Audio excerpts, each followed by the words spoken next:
So I'll be having a guest, a very very special person, someone that is world class, world class. You know how we do it here. Um, we try to, let me say, we try to extract things from persons we feel or we know has gone ahead. When I mean ahead, people that have gone ahead, and this is one of those persons, right? So we're having, I think he's already here. We're having none other but the great Dennis Dunbar, right? So welcome, welcome, sir. Thank you for honoring our invitation. We are live. We are live, and I believe we're going to be having a nice time. Great to be here. Great to be here. Thank you for I believe inviting we're me. going to have having a nice time. A nice time. So welcome, welcome, welcome, sir. Welcome, sir. Okay.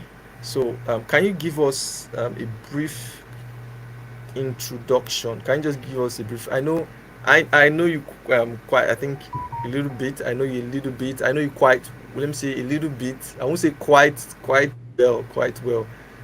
Um, because I'm not kind of a retoucher. I'm not a. I use Photoshop, but I'm not into retouching. But I know you are very good at retouching. I know you are very very good at retouching.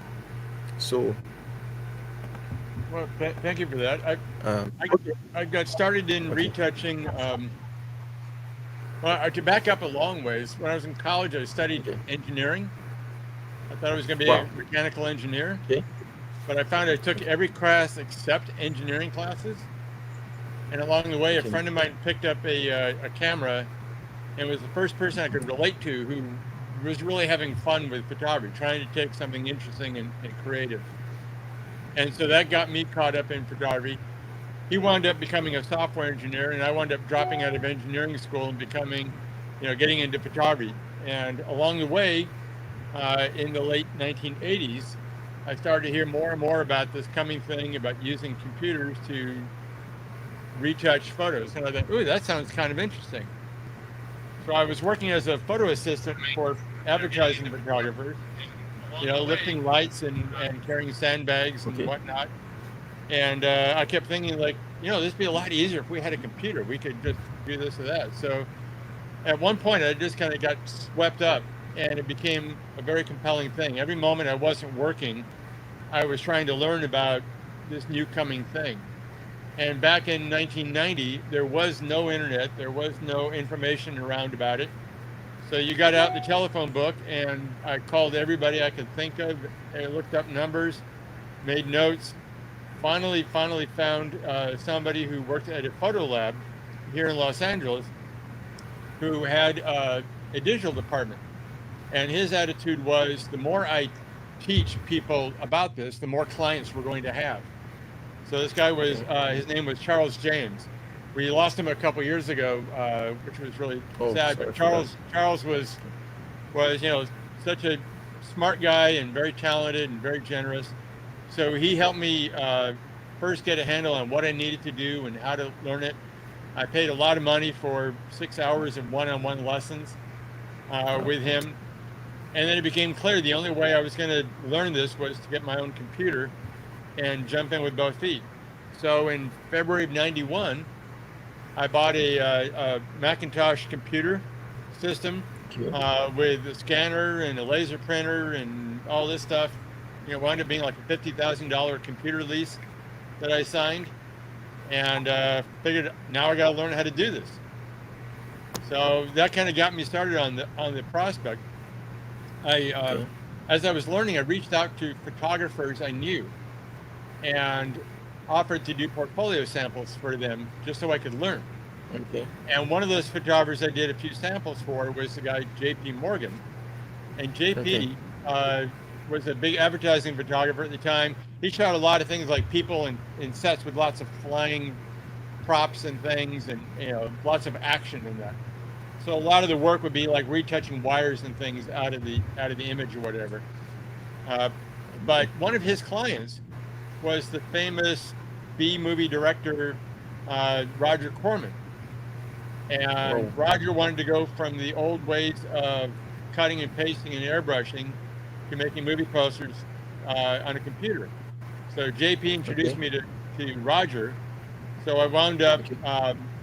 doing almost all the retouching work for Roger Corman on his movies for about 10 years or so. And Roger was the guy behind the original Little Shop of Horrors, Death Race 2000, Attack of the 50-Foot Woman, like innumerable B-grade movies, whatever. Nothing is going to be shown in major theater, but he also got so many stars and directors their start because he regarded his productions as a university of sort. He'd find people were talented, needed experience, and needed to learn, and he would pay Okay. them a little bit of money to do it, and then they would get a handle on Okay. it, and they would go on and start a career. So that's what Okay. got me into working Wow. on movie posters. Wow.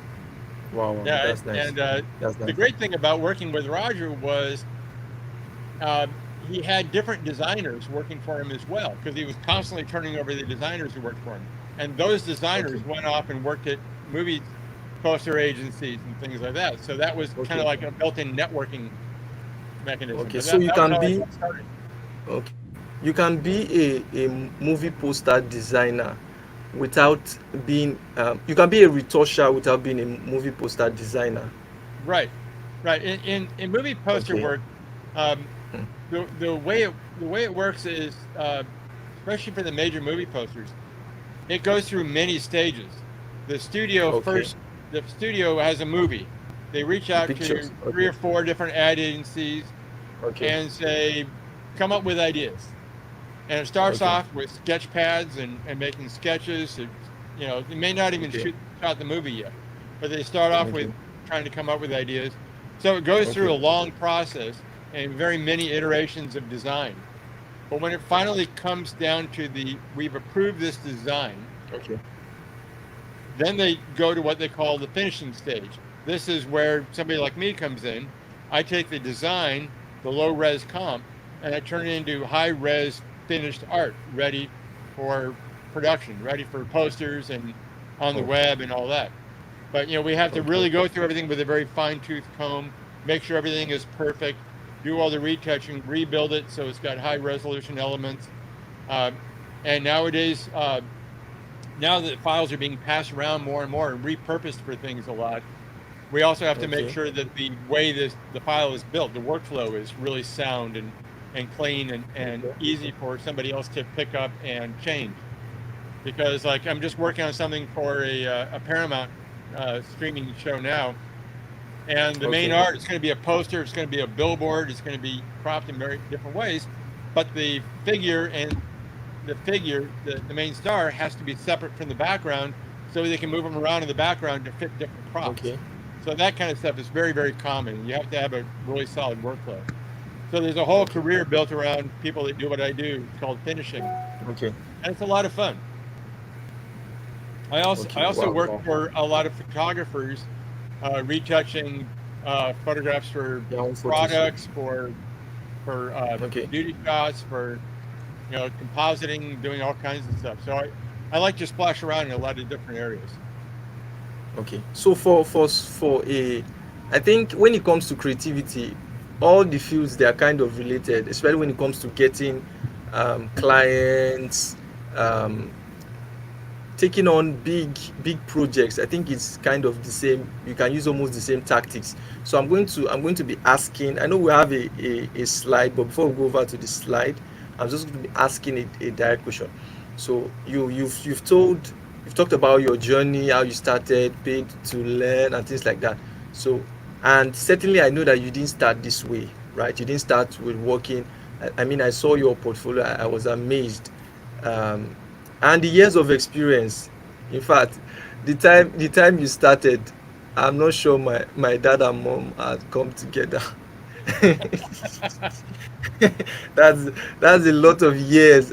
I'm not even sure. No sort of entering into I like to tell creativity or people I was design. 2 years old when I started. Wow. So it's something. So for somebody who is just starting out, like um um what would be your advice? How can the person work towards? I saw you some of your jobs for Disney. I know you've gone a really long way, but um from your experience, what would you advise somebody who wants to, let me say, a designer or a graphic designer who wants to be designing for Disney or any other, or Paramount or any other streaming platform, or even Netflix. So what should the person be doing right now?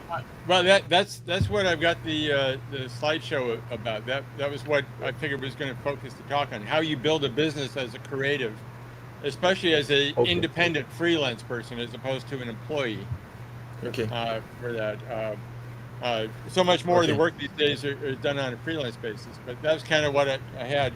So it starts off with building a portfolio, building your skills, building a network, figuring out how to market your work, how to reach out to clients, where the clients Okay. are. You can't forget the business side. You really, really have to understand business because Okay. you have to know what it costs you to stay alive and know what it costs to have the kind of life that you want to have and how you find jobs Okay. for that. So that's what the whole talk is about. Okay. So we can move over to your slide. Let's move on to the slide. So guys, we're about to get to a I can call it a master class. Um, I think Mr. Dennis has a lot of experience. It's not even, I think, like loads of experience. Like, we are about to take a master class, and I think while he was talking, he said he paid for hours of lesson from the person that taught him. Now we're about to get like a master class. So if you are a creative, you want to listen, It's about to just give us something that we can use for life as creatives, right? So we're about to get something. So you guys just pay attention. If you have a question, is somebody that has worked with projects with Disney, a lot of film productions, Paramount, and I was even speaking to someone. I said, "Wow, Jumanji! I saw Jumanji the poster. There are a lot of things I want to ask. Even Jumanji's the movie, the poster. There are a lot of things I want to ask, but maybe as we begin to go further. So this is somebody that has a lot of experience. So guys, you want to pay attention. If you are creative, you want to pay attention, right? Can you see I my always screen? believe. Okay, not yet, not yet. Oh, you're not seeing my screen yet?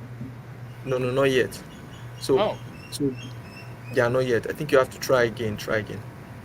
So this okay. is somebody that has loads of experience and is here to give us that experience this night. Share This night, I think you have to try again. So if screen. you have your question, drop it here.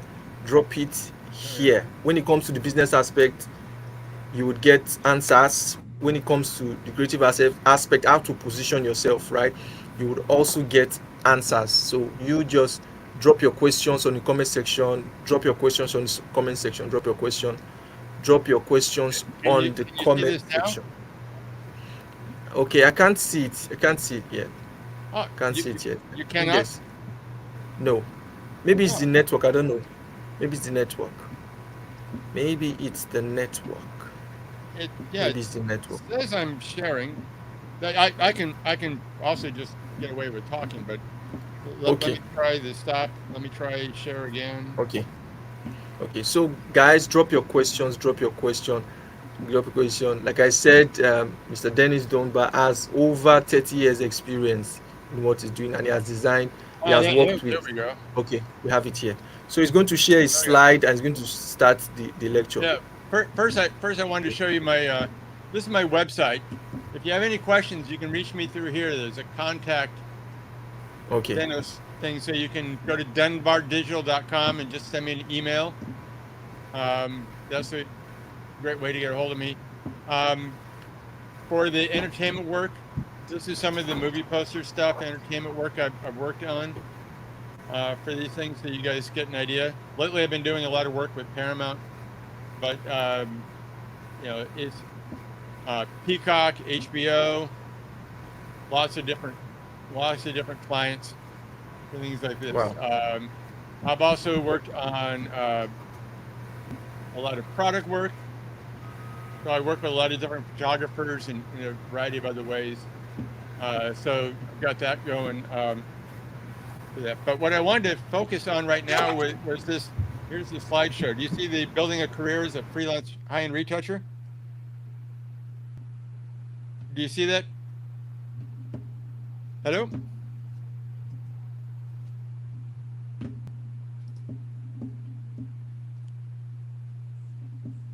I lost you. I'm not hearing you anymore. Okay, I'm here. I'm here. I'm here. Oh, Sorry. okay. Okay. Good. Good. Do you see my the building a career? Do you see the slide? Okay, I can't see it. Not yet. Not yet.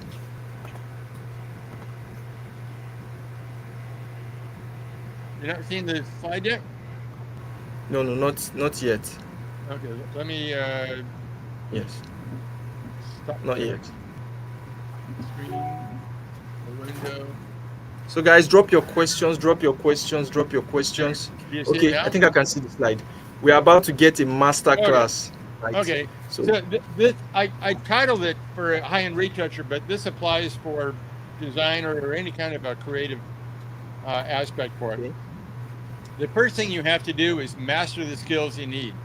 So as a retoucher, okay, of course, it'd be Photoshop. If you're a designer, you would need to know not only Photoshop, you would need to know like Adobe Illustrator, um, maybe InDesign as well as a layout program. But you really need to work at mastering those skills that you need for this. You need to build up your level of expertise. That's going to come with a lot of practice. You have to identify what kind of skills and techniques you need, and then you also need to build up a portfolio of projects that you've handled. So the first thing with being a designer or a retoucher or a photographer anyway is you have to train your eye. I remember a very long time ago in the 90s, I had people coming in. I had a studio and I had people coming in working with me.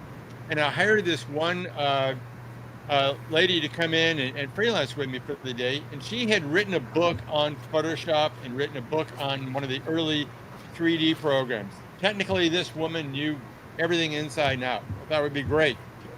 She spent the entire day working on a cover for a VHS cover for a movie coming out. And she spent the entire day stripping one head onto one body and wound up with a very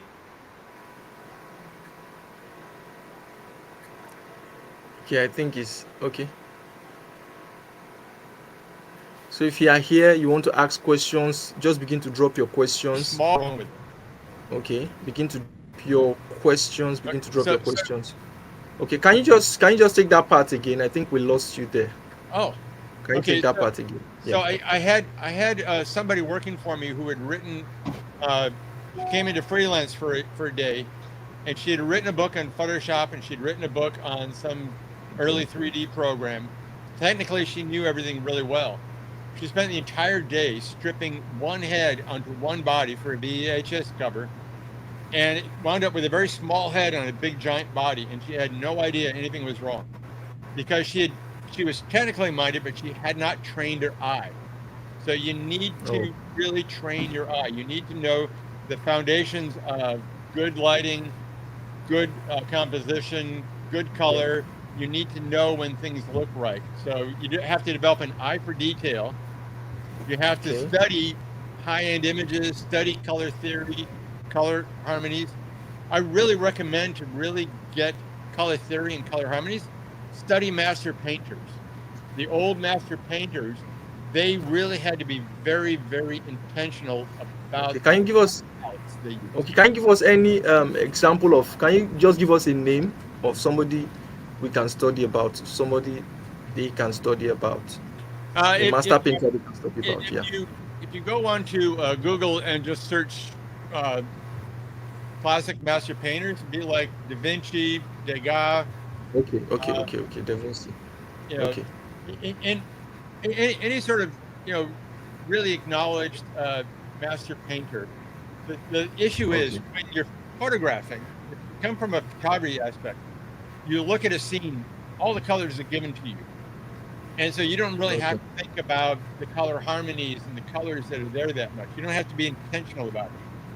But if you're Okay. painting, you have to select every color of paint you use. And in the old days, they had to go even farther. They had to mix their own colors. They had to grind the minerals Wow. together. They had to mix them up and create that. So they had to be very, very intentional about what colors they used. And they really worked off this idea about color harmony. So one of my friends, who's a very good retoucher, and very good with color grading, uh, uh, Jeff Whitlock. He's based in Ohio, and he does a lot of great work. He was trained as a traditional painter at the Museum of Art in Toledo, Ohio. And he Okay. said when he thinks about color, he thinks like a painter. So Okay. study that kind of work, and you start to go, this is what colors work together. This is how the color harmonies go. So that's Okay. why I say study master painters. You also need to practice with different styles, because I've seen a lot of creatives, especially retouchers, say, well, I'm known for my retouching style. People hire me for my style. The Yes, even problem with that, photographers, they have their own styles. But you right? don't think that is favorable? Well, I think it's a balancing thing. If you're a photographer, you need to have your Okay. style, but you also need to keep um, exploring other ideas, other ways of Okay. shooting. You need to always keep growing. With a Okay. retoucher, if you say like I'm known for the way I retouch skin, that's what people hire me for. If somebody has a Okay. big product job, or if somebody's like, this is a pharmaceutical job, we don't need, the fancy, really refined looking skin. We need all the everything else to Okay. look good. If you narrow yourself too much with the style, you narrow the jobs you can get a lot. Photographers, Okay. with photographers, their style is more about expressing their vision. So Okay. it's less about I shoot things with this kind of background. It's more developing something and communicating to clients what your vision is, because as a photographer, you're going to be hired for your vision, and that's what's going to differentiate you from other photographers. Okay. There's 1,000 photographers can shoot the product and get a nice shot of it, but how you think about shooting that product, your vision for it, and the Okay. way it works with the client's vision is what you get hired for. So that's what I mean by practice different styles, keep growing and building those skills. Okay. Um, Building a good portfolio. The thing that's important about a good portfolio is, one, show your best work. I have a rule with my portfolio. The image has to feel like a cool image for me to put in my portfolio. It could be a great job and like, oh, that turned out really nicely. But if I look at Okay. like, it just doesn't have that cool factor, I'm not going to show it to Okay. clients. There's a lot of people like, whoa, you don't have any pictures of candles in your product portfolio. Maybe you should put some pictures of candles in there. Like, that could be a good suggestion, but I'm not going to put in just any shot of a candle I worked on. I'm going to Okay. try to find a project, or this is a really cool project. That's a really cool candle. Yeah. So show your best kind of work. Include a variety of projects. So, like I said, especially you want to show a variety of things that will communicate your skill level and communicate your vision. As a retoucher, my job is to try to understand the vision of my client, the photographer or the designer or the agency hiring me. My job is to try to understand that and work to express that. So it's less about my vision and more about understanding their vision. But it's the same kind of idea. You want to show a variety of projects so they get, oh, you can handle this kind of work. Um, you also want to highlight your unique style and skills. And what I mean by that is, again, focusing on the idea of vision, what your unique vision is, and how you express that. Um, Keep updating your portfolio regularly. One of the photographers who's a good friend of mine, and he's one of the busiest, most successful photographers I know here in Los Angeles. Great guy. His name is Anthony Nex. Amazing photographer. He is always updating his portfolio. I do a lot of portfolio work for him. So at least every month he'll call me up like, hey, you ready? I've got a bunch more new shots to go. And Anthony's perspective is, if I'm not working for clients, I am testing and building portfolio works. So I have new stuff to show them. So I'm always getting new clients based off that new work. Also, updating your portfolio with projects like that give you a freedom, because you get to more express your ideas than just going with what the client wants. So it gives you a little more independent freedom for that. You also have to have a good foundation for business, because anybody, even if you're an employee, anybody is going to, you have to think in terms of a business thing. You've got to be able to know what your numbers are. So accounting, you have to be able to keep track of your income and your expenses. You don't just like, a bunch of money came in, I paid a bunch of money, I don't know if I'm making a profit or not. You have to really keep on top of that. Here in the United States, we also have to report for income taxes. So you have to have really good record keeping for every year when you have to file for income taxes. I don't know what it's like around the world in terms of that, but still, as a business person, you need to understand what your numbers are and how you're going. Um, you need to know your floor. And what I mean by that is the cost it takes for living, the cost to have a house, the cost to have a computer, the cost to pay the electricity, the cost to buy food, the cost to buy clothing, heating and cooling, air conditioning, all that stuff. You need to know what all those living costs are. And you need to ensure your pricing is covering that cost, that you're making enough money each month to cover that cost. And that is just survival. That's why it's called floor. A lot of people think of it as your overhead, but really it's not something you have to reach up to. It's something you can't go below, because below that we're not surviving. So you have to make sure that you're understand what that number is. It might be $500 a month. It might be $3,000 a month. It might be $10,000 a month. You need to know that number, and that's what sets your baseline. Pricing. You're going to have different strategies for setting your rates. So the first thing is to realize that there's a lot of markets for your work. Thinking about retouching, because that's what I'm most familiar with, but this applies to design and photography and whatever else. But for retouching, there's beauty retouching, there's product retouching, there's boudoir retouching, there is wedding photography, there is newborn photography, there's retouching, restoring old photographs for people that just regular people. There's advertising work, there is major ad campaigns, there's pharmaceutical work, there are movie posters. Okay, I think it's like they can't see the slide. They can't see it very well. I think it's the don't worry. We are going to, if you need the slide, we're going to get you the slide. Okay, I think it's better now. Thank you very much. Yeah, I think it's better now. Thank you. that has to come back up. Yeah. Let's Yeah, see. you can continue. There we go. Okay, so your marketing work, there's going to be a lot of different markets to for the kind of work that you can do, and you have to research where those markets are, because each one is going to have different typical kinds of budgets. I learned early on for the work I do that working for advertising agencies, photographers doing advertising work, and working for movie studios was going to give me the best ability to pay for the kind of life I wanted to have. Working for the general public here, I found early on I would take on any kind of retouching work. And I remember there was a project early on, this guy had photographed his girlfriend performing at some concert or something like that, and he wanted me to retouch these photographs. And he became so picky because he really wanted these photographs to be perfect. But his budget was like less than a half hour worth of work. But he wanted me to work days and days for $5 or $10 or whatever like that. But I'm paying you to do this work. I want this work well. And like, I was never going to make good money doing that kind of work. So I learned early on that for me, working for the public wasn't going to give me the kind of market, wasn't the market I wanted to work in. So you need to find the markets that can pay you what you need to have the life you want.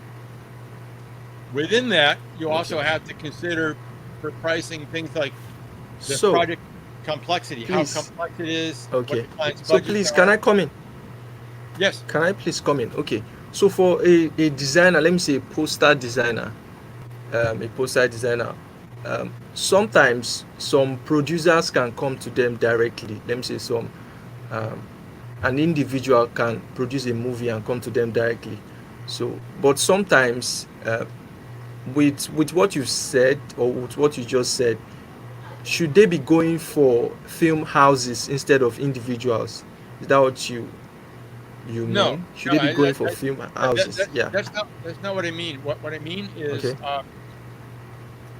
you research the different kinds of markets and see what markets can can pay you the kind of price you want to have, the kind of Okay. price you need to be able to pay for the life you want to have.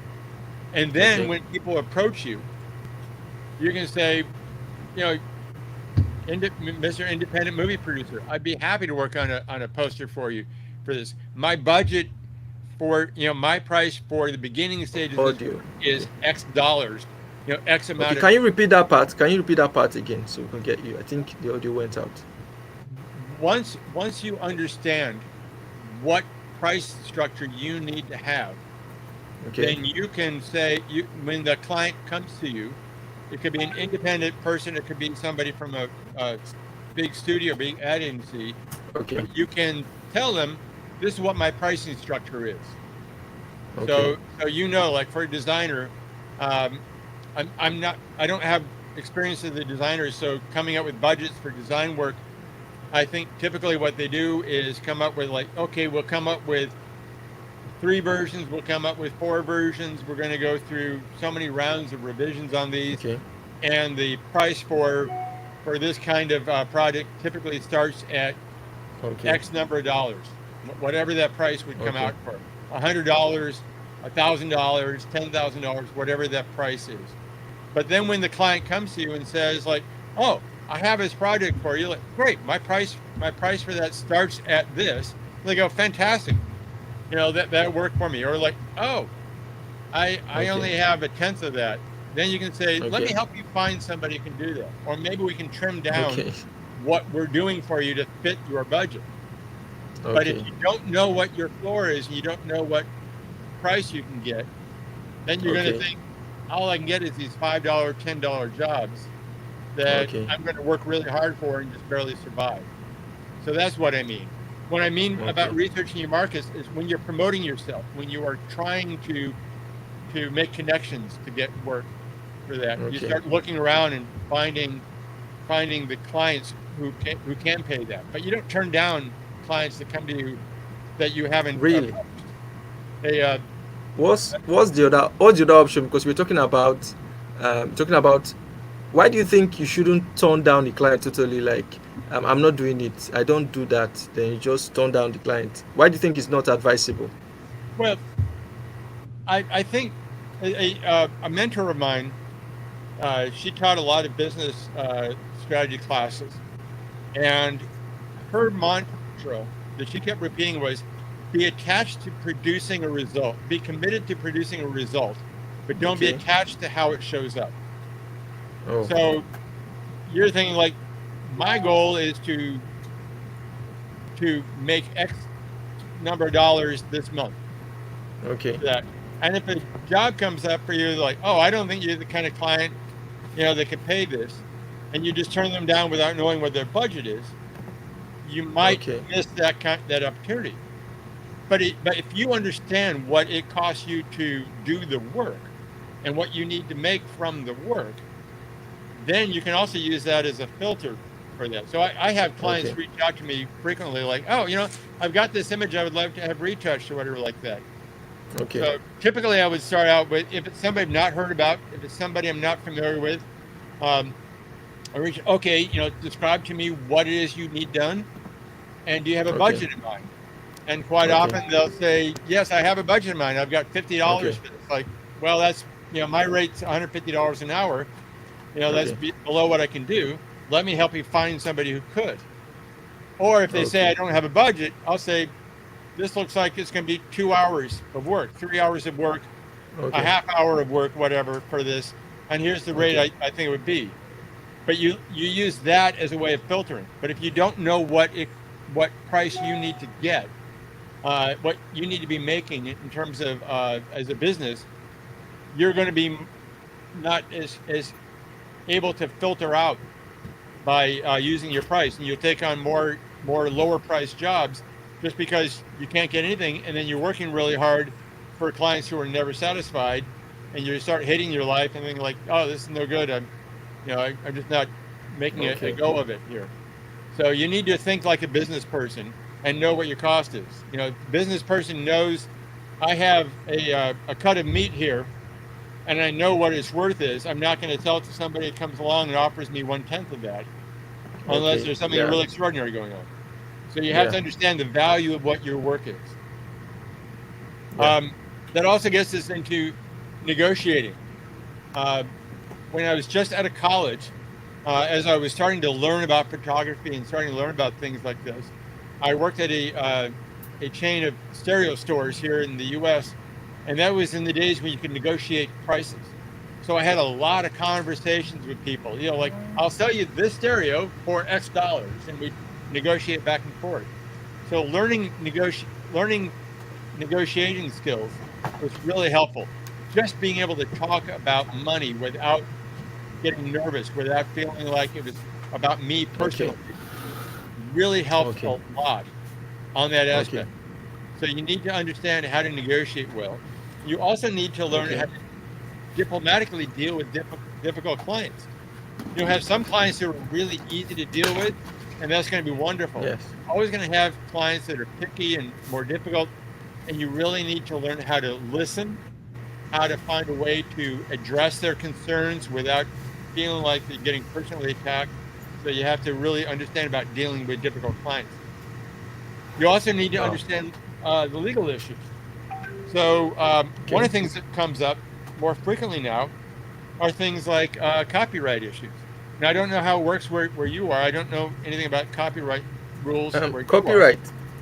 Copyright is to be honest, copyright is not as serious here as it is over there, right? Except maybe the project is a global project, but if it's just a local project, I don't think it's that serious here. Okay, good. Well, it's important to understand the various legal issues like copyright.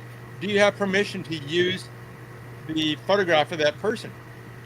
Like, okay, Okay. copyright might not be an issue, but if in your country, if there's a photograph of somebody famous in your country, like, we're going to use this in an advertisement to promote our Okay. service or our business, did they get permission to use that? Or you do that work and now the client's going to go, oh, that celebrity that we used is mad at us now for using their picture without permission, so now we're in trouble.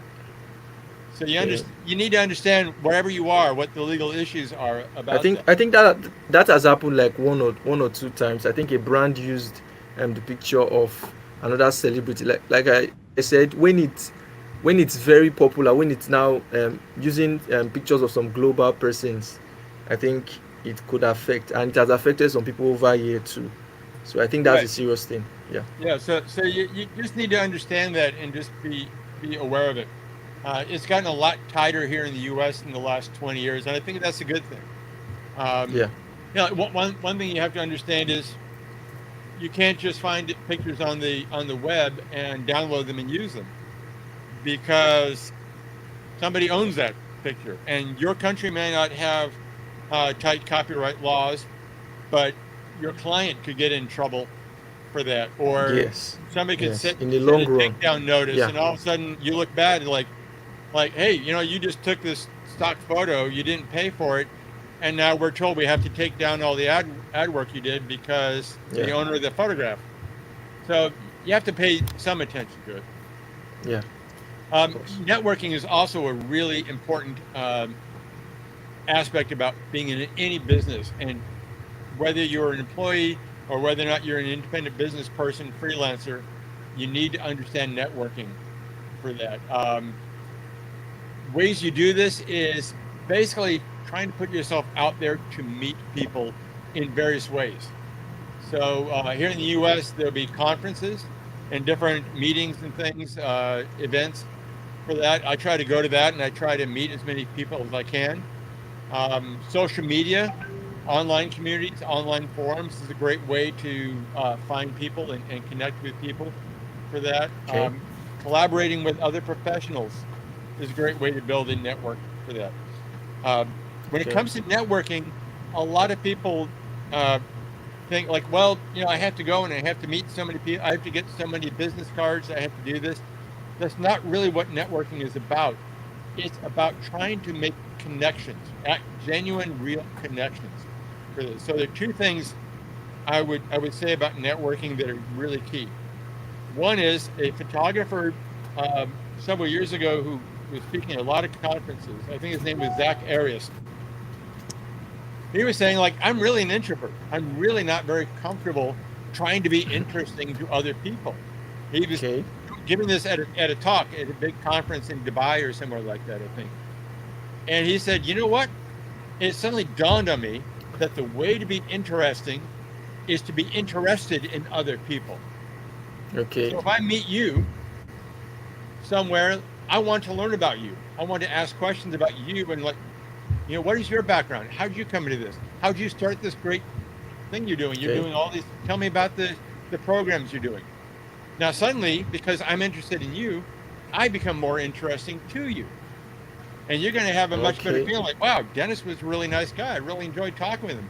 He's really showed he cared about me. I was explaining it to Okay. one person I was mentoring, like, think about it like dating. You're trying to approach somebody, and you might be interested in going on a date with them. Well, if all you do is talk about yourself, that person go like, they don't care about me at all. They just want to talk about Yes. themselves. Yeah. But I'll tell you that the biggest thing I hear. I've been married for 33 years, so I'm Wow. not in the dating community. But the biggest thing I hear from women is, if the guy only talks about themselves, I'm out. They got to show they're interested in me.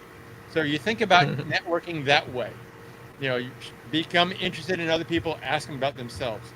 The other key, and I learned this from a young friend of mine, Emily Teague. She's an amazing photographer Okay. based in Brooklyn, New York. She's, I think, still in her 20s, and she's done some amazing stuff and all that. Really making some great work and building a really good career. But she taught me about being a connector. So when you are going into a group, there's going to be a few people in that group that know everybody or know lots of people in that group, and they're Okay. connecting people. Those are the people Okay. you want to connect with. You connect to the connectors. And then when you connect with them and you make friends with them, you bring Okay. other people into the group and you introduce them to your connector friend. And now you are a Okay. connector. So it's by Wow. making the tent bigger and Okay. bringing people in and looking Okay. for those people who are connected to other people, that your community grows and grows and grows, and your network grows and grows. Because you're a Wow. Wow. supportive Wow. That's person. profound. You are really trying to bring other people in. So Wow. that's the real key to networking. Be interested in other people and find the connectors and connect with them, and then bring in more connections to those people. Wow. Wow. Uh, Wow. That's interesting. That's yeah, so interesting. so we talked a little bit about marketing. Um, find out where your clients are and connect with them. So, I talked about research markets. You want to, look, like, I like, suppose you say, I'm a photographer. I love taking Okay. pictures of people. What are the markets for taking pictures of people? What can I do? And suppose you decide, I love being a wedding photographer. I love shooting weddings. I love shooting brides. I love shooting, families as the kids are growing. That's a completely legitimate, wonderful way to build a career. So find out where you can connect with people who are interested in getting married, where people go, like wedding planners, any sort of thing about wedding stuff. Find out where they are, find out where they are on social media, and find ways of connecting with them. When it talks about using social media, a lot of people think, well, I really like Instagram, I really like TikTok. The real question is, where are your potential clients hanging Your out? target audience.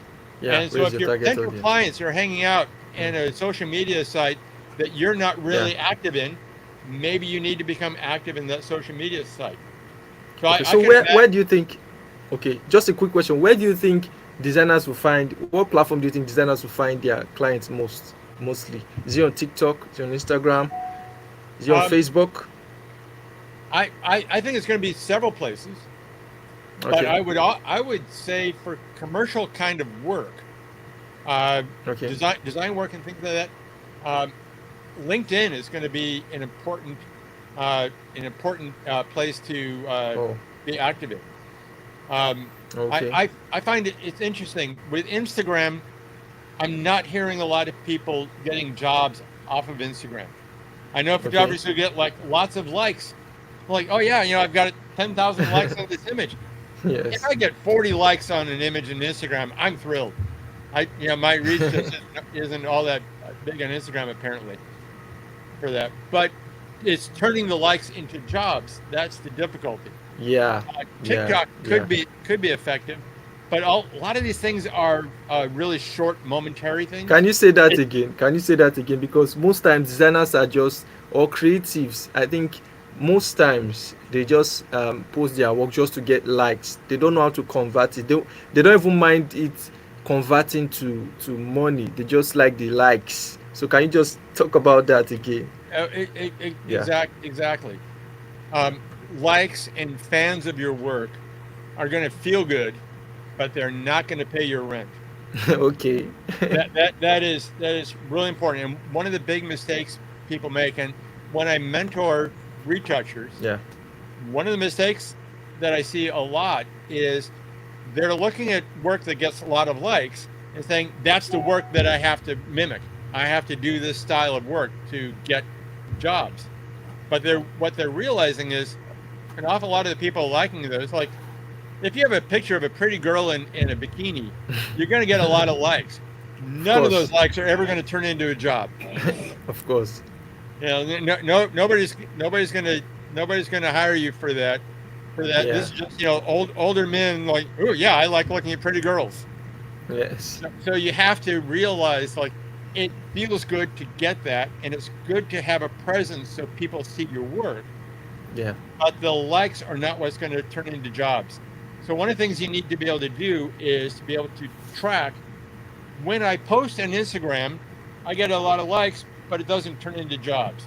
Or maybe when I Okay. post in this group, I get a lot of interaction. I get a lot of people discussing things.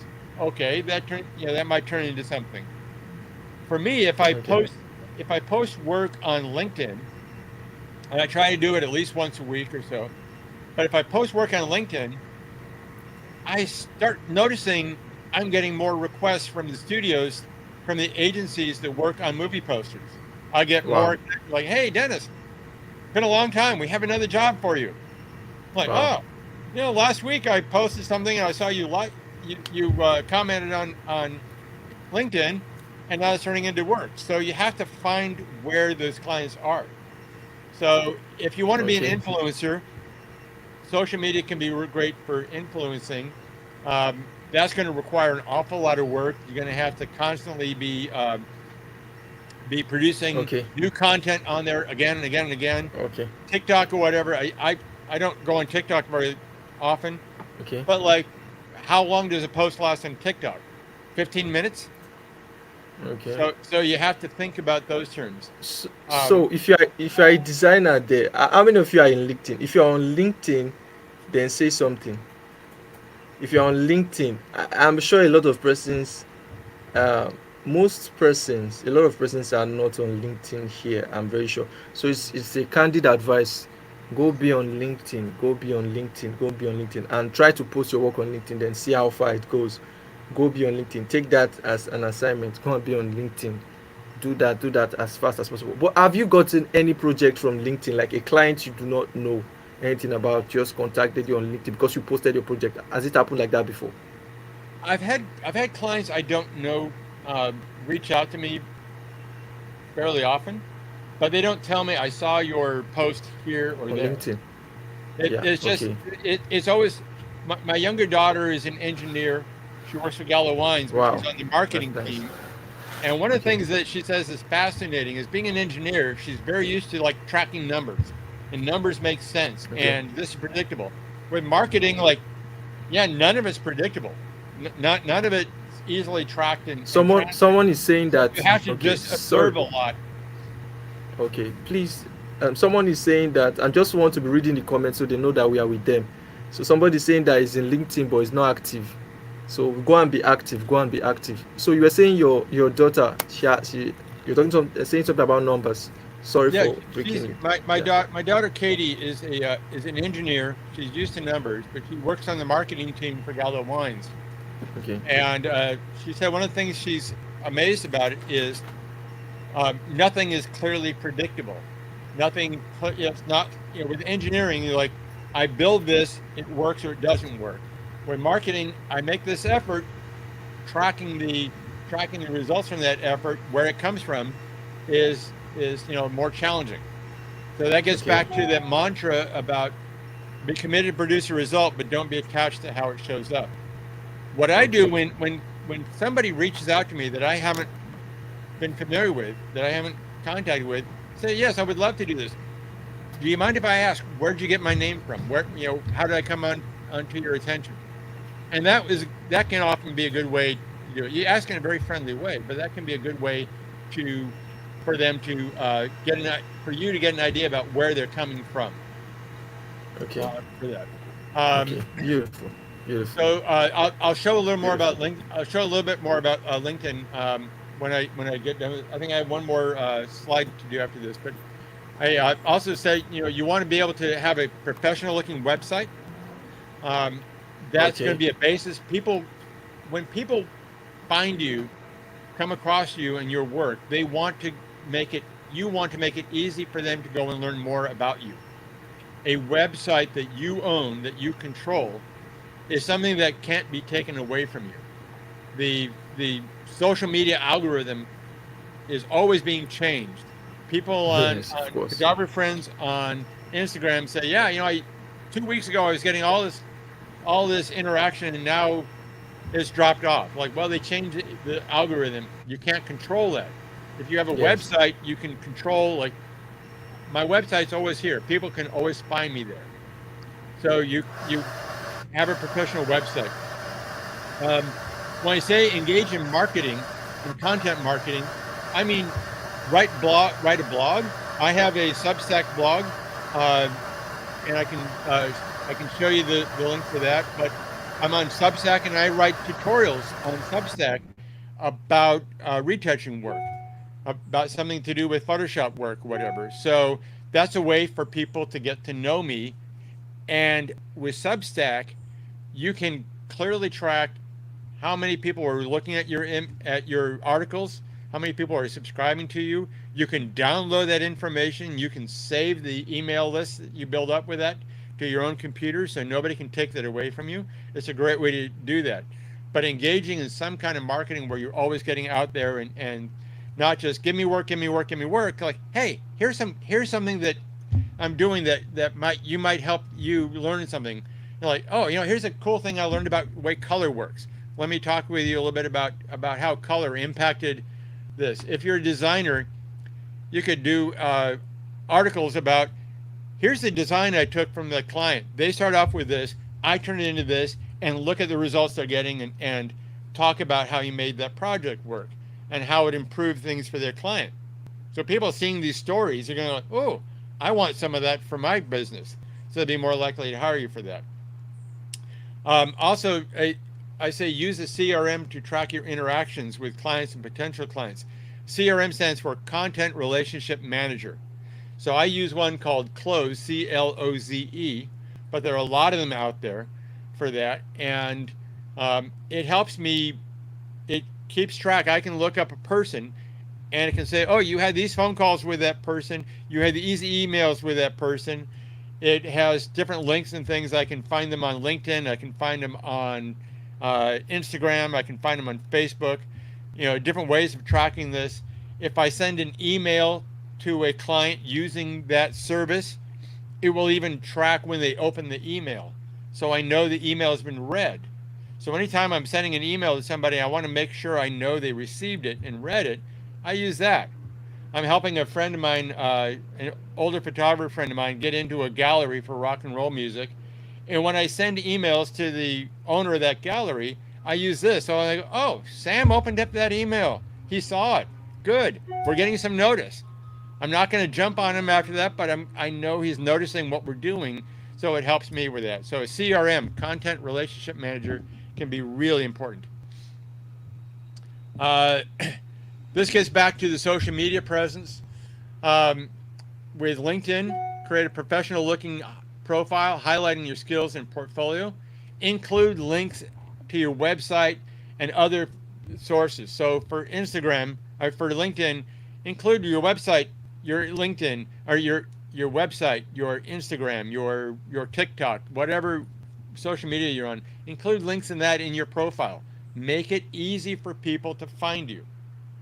Instagram, you can showcase your work, engage with photographers, comment on people, comment on things, like stuff. Um, the more you interact with them and get comments going back and forth, the more of a chance you have for them actually knowing who you are and building a connection. Behance, if you have an Adobe account, Behance is a great place to post your work. It's another one in addition to your website, in addition to all the others. But Behance is a great place to show off your work because I hear more and more clients are looking through Behance and like, oh, wow, Joe's doing a lot of cool work. Jane over here is doing something really cool. I think that would work for what we're doing. We want to hire them. So it's another place to see and be seen for that. So that's the slideshow. I'm going to show you, I'm going to switch over to here. So I'm back on my website, but I want to show you, we talked about LinkedIn. Here is my LinkedIn profile for this. It shows a little bit about things here. You can come in and read about me for here. But under contact info, you see here I have my website, I have my Instagram. I make it easier for people to find me. I'm not interested in putting my birthday in or birth year or whatever like that. I don't think people on LinkedIn need to know when my birthday is. But I make sure there are these things in here. I'm amazed at the number of times I go through when I'm researching for somebody and I find somebody in a company I want to contact, and like under their contact info, they don't have anything for this. So one of the things I will do is I will come here and I will say,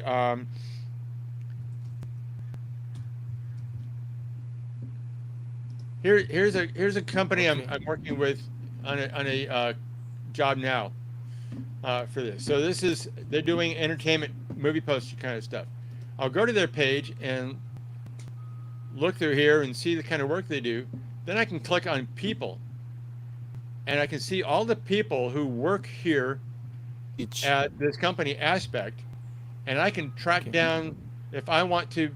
Here's a creative director, like, oh, associate creative director. Here's somebody I might want to connect with. Here's editor producer. For what I do, it's usually production managers that are the people hiring the retouchers for this. So I'm going to look for people like that and try to reach out and connect with them. When I'm looking on something like this is my friend Dan Ekoff. I'm going to click like on this, and I might post a comment for him about it. So we're interacting with this, but I try to do this especially with people who I want to connect with. The more you interact with them, the more chances you have of them noticing you and getting you in for that. You can also send messages through LinkedIn. So it's a great way to connect with people and have conversations with them for that. But that's what I mean about using Instagram or using LinkedIn for a way to connect with people. For Instagram, you can also do searches for Instagram. You can research. Here's another entertainment agency. So I can look through here and see what kind of work they're doing. Like, oh, this is really cool. So you can search on hashtags. You can search on all kinds of things for that. Also, when it comes to, if you're looking like for retouchers, if you want to find good ways of finding photographers to work with, there are sites like this one. It's called Workbook. They've been around forever. In the 80s, when I worked at a place around at Photo Equipment, once or twice a year, they would publish these thick volumes where photographers paid to take out advertisements in these books, and art directors at all the agencies would get free copies of these books. So the photographers paid for them, but the photographers had to have a certain level of success to get in. You had to be able to afford an $8,000, $10,000 ad in this book back in those days. I don't know what it costs now, but it's a great way to search and look through for photographers and like, oh, here's a photographer shooting food work. I'm going to look through this guy's work and get some idea about this. And if I decide I really like his work, I'm going to then look up his website look up his email. I'm going to send him an email. And when I send him an email, I'm not going to say, I'm a retoucher. I do great stuff. I'd like to work for you. I'm going to say, uh, this guy's name is Michael. Michael, I saw this shot of the hot wings that you had on the workbook site, and I fell in love with that shot. I just had to go to your website and check out more. And when I found these other photographs you had with the tomatoes and the knife, with the tacos, I found this stuff. I found you have really great composition. I love the lighting you have. I love the way you design your sets. You're the propping, the photographs, the styling for this. I tell him things I genuinely like about his photograph and say, by the way, I'm a retoucher. Here's what I do. I'd love to collaborate with you on a project. If I send an email to somebody that says, I'm Dennis, I'm great, it's the same thing like that dating concept I talked about with networking. If you're reaching out to people and just telling them about yourself, you show no interest in them. And if you're not interested in them, why should they be interested in you? So I always make it a point when I'm sending out these emails, I send them out one by one. I nickname them I love your work emails. And I talk with them about genuinely liking something about what they do. And that's how I reach out for this. I try to send at least one of these a day. The last couple of months I've not been very good about that, but I try to send at least one kind of email like that a day to people. So five emails a week, 4 a month. That's what, or 4 weeks. That's 20. That's 240 emails I send out over the course of a year. Okay, can we pause on that? Can we pause on that? I think I want to emphasize that point. So you said you send like you used to send one email per day, one of those kinds of emails per day. So I want to challenge designers. You can do this if you don't have. Can they can also do this to, like, let me say for a designer, for instance, let me say a creative person, a graphics designer. What kind of prospects or what kind of companies can they send this kinds of mail to or email? Well, that comes down to the researching your market.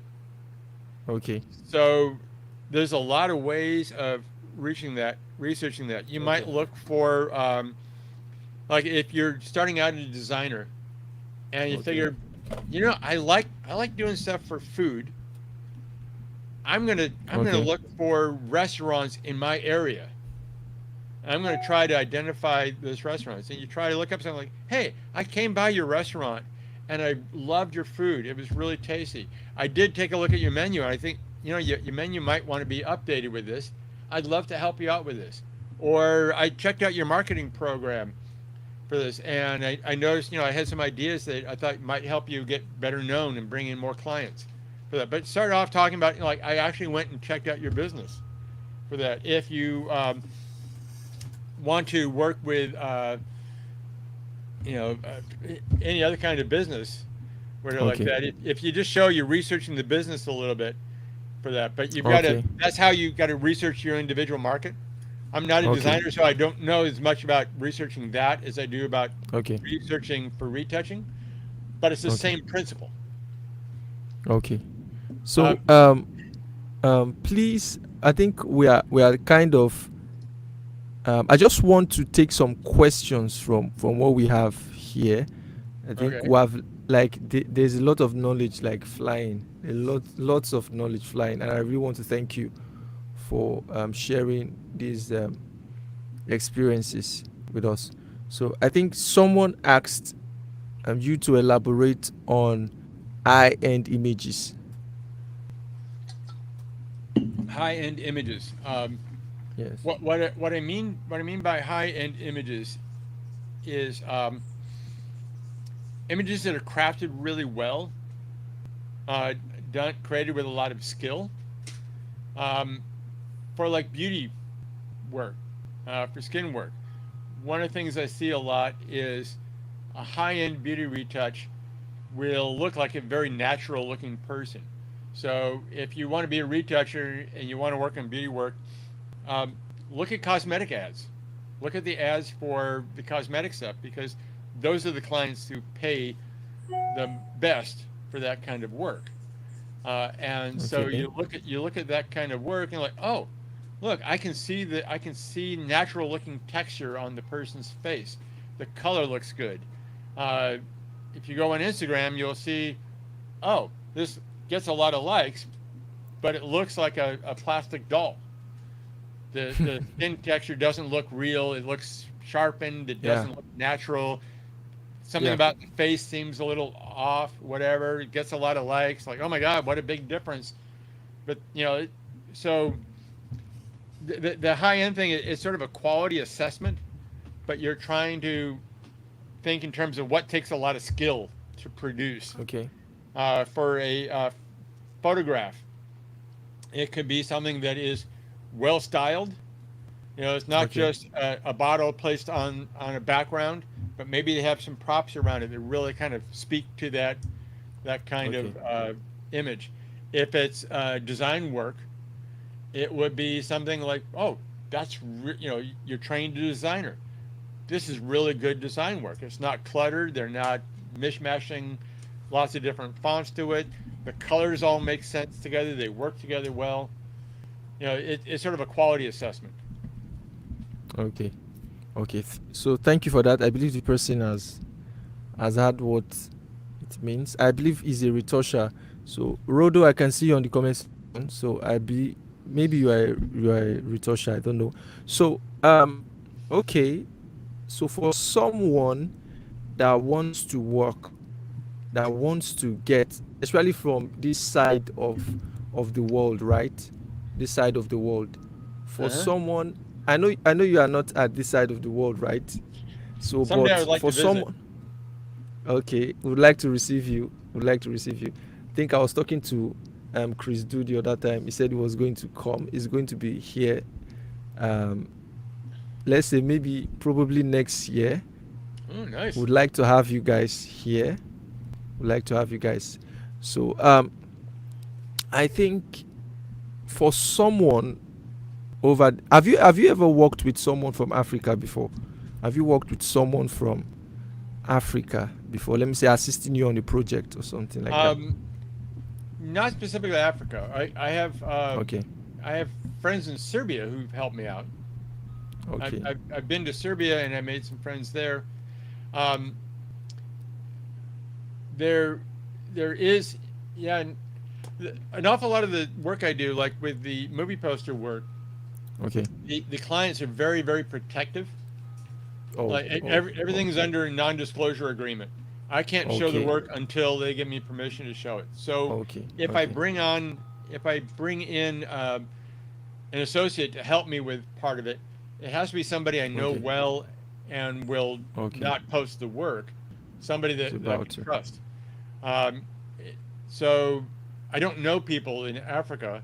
I would be open to it. I would be open to connecting with people from Africa and Okay. developing a relationship with them. But that's it takes that sort of thing. It would be like looking at the portfolio, building a relationship. Maybe start off with some projects like, oh, here's a portfolio project photographer sent me. Can you mask it out and do a part of it? And it's something where there's not a time pressure and whatever. So if it doesn't look right, I'm not risking blowing a job for that. But I would Okay. be more than happy to connect with people in Africa and find ways of building relationships with them. Okay. Beautiful. Beautiful. Beautiful. Um. So. Um. Okay. My next questions. Do you have? I think you've answered part of it, right? So you guys can begin to drop your questions. You can begin to drop your questions. Begin to drop your questions. Just begin to drop your questions.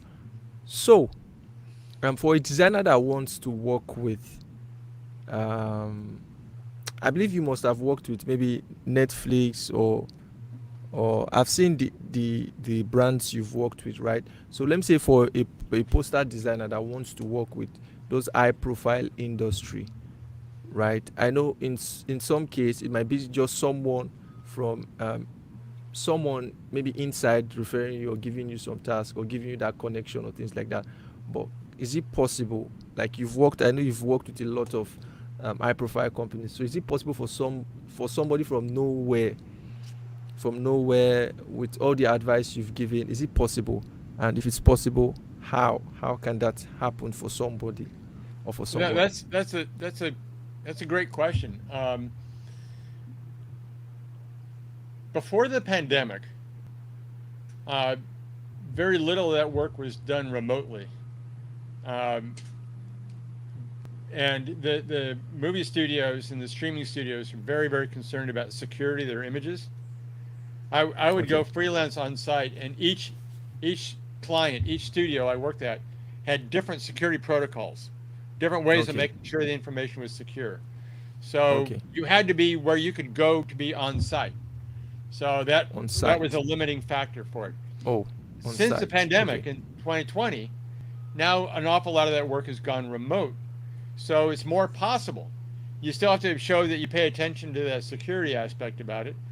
This new Okay. client I just started, like they had me fill out a questionnaire and run some software to run tests on my system. So they're like, okay, you don't have any security leaks. We're fine. We're happy with that. So Okay. there's still that aspect you have to pay attention to. Um, I think what I would do is like if you wanted to work with Netflix, I don't.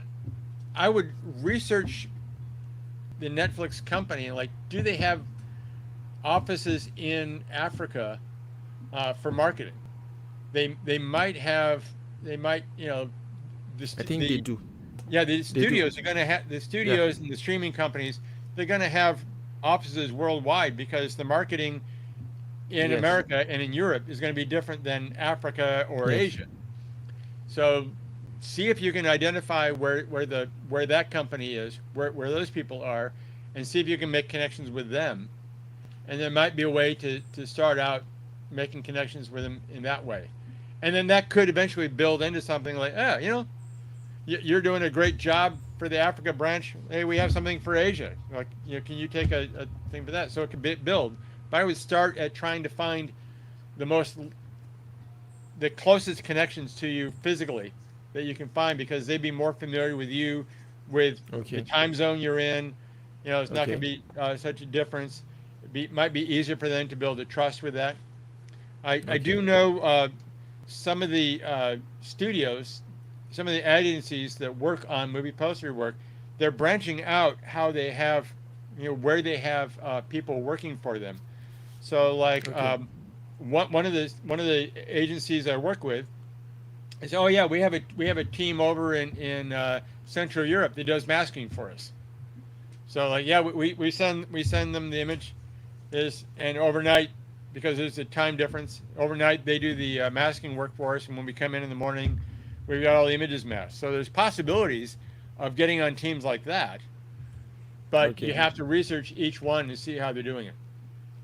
Okay. So somebody's asking, did you what are the challenges you faced while you were starting out? So someone is asking. We'll just take these are one more question, then we'll be out of it here. Okay. Okay, somebody also asked his Instagram. I don't know if you are not here. They said the best place, Joseph or Josie Concept. I think that's Joseph. Um, the best place to have commercial works is LinkedIn. That was what you said, right? So somebody is asking again, is it Instagram? So I just answer the person. Then over to the other question. What are some of the challenges you faced while trying to be established? Oh Lord, Yeah. the challenges never stop. Okay. When I was starting out, it was learning everything. I Okay. didn't know how to do retouching. I Okay. was figuring out how to build client base, how to build connections. Um, Okay. I bought the computer and started my business in February of 1991. In June of 91, I got married. I don't Wow. recommend starting a business and getting married the same year. It's a lot of stress. But I remember shortly after getting married, my father-in-law sitting me down and said, "First thing you got to do is get rid of that damn computer." So it was just the biggest challenge was persevering, keeping at it, Okay. keep working through the challenges. I've had successes, I've had failures, I've had things where a client. I remember working on something for Roger Corman, and Photoshop had just come out with layers. I think it was just Photoshop 3. And so like, oh great, it's going to make the work a lot easier. What I didn't realize is if you masked an image out and you brought it in with the mask and then you rotated it, at that time there'd be a 1 pixel line around the edge of the image you brought in, around the layer. And you had to remember to paint that out in the mask. So I learned the hard way when the marketing vice president for Roger Corman came into my studio with a big 40-inch proof and said, what's this line here? And I had to like, oh Lord, I'll fix it, I'll pay for it. So I fixed it and I paid. Fortunately, we had a strong relationship. And it wasn't like the first job you make a mistake, like, yeah, we're never hiring Dennis again. But you have those things where a job doesn't go well, or there's some mistake happens or whatever like that, and like, oh, that's a setback. Maybe you work with that client again, maybe you don't, but you have to keep persevering and keep trying to learn, how do I improve. The other challenge is not getting complacent. Every time you think I've got this figured out, I can coast, I don't need to reach out for more clients, I got a great business going, that's when danger is lurking in the waters around you. I have a friend, a very good friend I studied Kung Fu with for a long time, and he was you an do Kung Fu? I did. I haven't done it for a while, but I studied Kung Fu for quite a while. Nice. But this friend of mine, Larry, he was an editor. He produced, wrote, and edited promo spots for ABC and for TV shows. Wow. And he was very successful. Every year bought a new Jaguar. He bought whatever new tech gear or whatever like that. Very successful. He had one client until one day somebody changing that client, like, yeah, we're going to Joe, we're not going to Larry. And his business disappeared and he had to rebuild his business. So for years he had this great success. I don't need to find any other clients. I can't handle any of the clients. You always have to keep fighting the sense of being complacent. So perseverance and complacency. Don't get complacent and persevere. Okay. So thank you very much. I think we are about to go. So thank you very much for your time. Appreciate. I think we've learned a lot.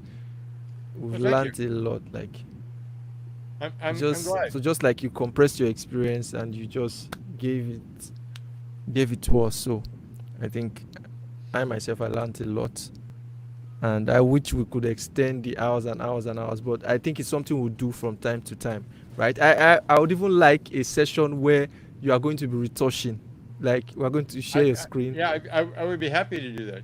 Took us a little time to connect, but now we figured out how to connect. I'd love to do more for you. Okay, we are going to do that. I think they would love to see that. Maybe we'll come again then. There's just going to be we are not going to be asking questions, it's just going to be retouching. It's going to be practical, and while you're retouching, we're going to be asking questions. How did you do that? I love to demonstrate the retouching techniques for that, but I think it's more, the people get more value out of it if I say, like, here's how we're going to retouch a product thing, and I talk through the whole ideas about retouching product or retouching skin or compositing. Okay. Whatever. So I do those kinds of workshops, and they're designed for people to ask questions as we go. I've seen them, right? I've seen some of them. Oh, I've seen some of them. Yeah, I've seen some of them. I think there was one that I think you were being asked that why do you keep sharing your skills? Aren't you afraid that you are going to? I think you were the one that said it, right? Aren't you afraid that you are going to be diminishing? So yeah, that was the way you answered it. Or you answered it yourself. You asked and you answered it yourself. Yeah. I love sharing the ideas and the tips. Okay, I think I remember. I remember the answer. I get a lot out of it. But one of the things is when you teach, when you share, you have to think differently, and you grow. Plus, you also find that your bag of tricks keeps growing. If you're protective, I've got my little bag of tricks, I'm not going to share that. Your bag of tricks stays very small, and other people pass you by quickly. But true. helping others, you grow along with them, and you also build more community, and the community brings you more success. I'm Yeah. thinking we have the Olympics happening right now, Yes. and Simone Biles is this, famous gymnast. She's done amazing stuff as a gymnast. The newspapers here in Los Angeles today had pictures of her. She came in second place. She got a silver medal. The other American got a bronze medal, and they are acknowledging the woman from Brazil who won this particular competition. And they're on the stage. They're on the Olympic stage, bowing to her, playfully bowing to her, recognizing the great work this other person did. If somebody like Simone Biles, with all of her accomplishments, can acknowledge success in somebody else, we can all do that, and our community grows and our skills grow because people are more open to helping us. Yeah, yeah, yeah. Beautiful, beautiful, beautiful. I think that's going to stick forever. That's going to stick forever. So thank you very much. Thank you very much. Looking forward to. In fact, it's going to be sooner than expected. Like just retouching and we just asking questions. I think like that. So we're going to be going.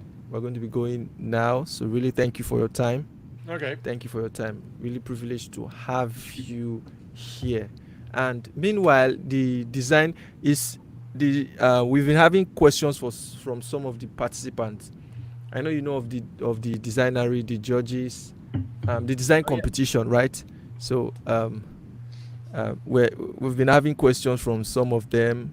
I think that's the question I've been asking you, right? So it's still something that when we have the live session of you showing us retouching and everything professionally, because I've seen a lot of tutorial, but I think you have talking about the years of experience and everything. I think we're going to learn a lot. So I think we'll have that maybe much later. We're going to have that, but certainly it's something we're going to have. So thank you for coming over. Thank you for coming over. Thank you for doing this Thank you with for us. inviting me. This was a lot of fun to do. Wow, thank you, thank you, thank you. My pleasure. Okay, um, so I'll just round up. I'll just round up. So thank you guys for joining today. This is all we have for today. We'll be having another live session maybe weekend with someone else, right? So bye guys. See you guys. See you some other time. See you some other time.